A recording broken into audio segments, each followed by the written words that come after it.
আসসালামু আলাইকুম প্রিয় ডিফেন্স লাভার বন্ধুরা, ড্রোন পর্ব নিয়ে আপনাদেরকে আবার স্বাগত জানাচ্ছি মাসুদ ডিফেন্স ব্লগ থেকে। আসসালামু আলাইকুম ওয়া রাহমাতুল্লাহ। দেখুন, ড্রোনের জন্য আমাদের জন্য দ্বিতীয় সর্বোচ্চ পছন্দ হচ্ছে বায়রাক্তার আকিঞ্চি। এই ড্রোনটির দাম প্রাথমিকভাবে বেশি মনে হতে পারে, 8 মিলিয়ন, কিন্তু এই ড্রোনটির কার্যক্ষমতা যদি আমরা জানতে পারি তাহলে আমাদের কাছে মনে হবে যে 4টি আকিঞ্চি বায়রাক্তার আকিঞ্চি ড্রোন কিনলে হইতে পারে আমাদের একটি যুদ্ধবিমানের দরকার নাও লাগতে পারে। অর্থাৎ 4টি আকিঞ্চি সমান একটি যুদ্ধবিমান।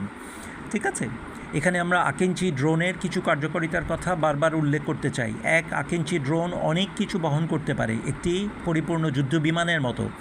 একটি আকিঞ্চি ড্রোন কিনলে একই সাথে আমরা পেতে পারি Gokdogan BVR anti air missile, air to air missile, Bozdogan AM অর্থাৎ air to air missile, Akdogan air to air missile এবং Gokhan air to air missile. এছাড়াও আমরা বায়রাক্তার আকিঞ্চির সাথে যোগ করতে পারি সোমজে ক্রুজ মিসাইল। বায়রাক্তার আকিঞ্চির সাথে আমরা যোগ করতে পারি SOM J cruise missile, TUBITAK SAGE Kuzgun electronic warfare missile, UMTAS air to surface missile এবং TRG 230 IHA supersonic missile. Bayraktar আকিঞ্চির রয়ে গেছে ইসা রাডার।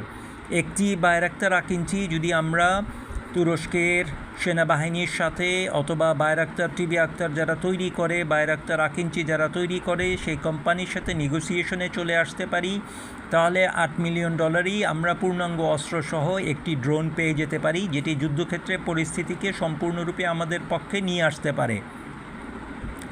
এছাড়াও আরও অনেকগুলি ড্রোন রয়ে গেছে যেগুলি যুদ্ধক্ষেত্রে আমাদের সাহায্য করতে পারে, কিন্তু এই মুহূর্তে যেহেতু আমাদের বাজেট সংকট রয়ে গেছে, কাছাকাছি আমরা কিজিল এলমা বা অন্যান্য ড্রোনের দিকে এই মুহূর্তে তাকাচ্ছি না।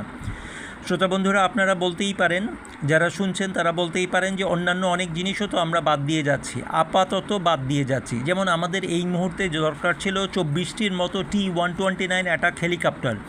এই মুহূর্তে যদি কিনা আমরা অ্যাটাক হেলিকপ্টার নাও কিনি, তাহলেও আমাদের অন্তত গেম চেঞ্জার কোনো অস্ত্রের অভাব হবে না। এই টাকাটি দিয়ে আমরা বর্তমানে ড্রোনগুলিকে কিনতে পারি। এছাড়াও আমরা যদি হট এয়ার বেলুনের ভিতরে জ্যামার অথবা স্পুফার ছেড়ে দিয়ে যুদ্ধকালীন সময়ে আমাদের আকাশকে নিরাপদ রাখতে চাই, সেটাও করতে পারি। এই মুহূর্তে সেটার প্রয়োজন হয়তো তেমন পড়বে না।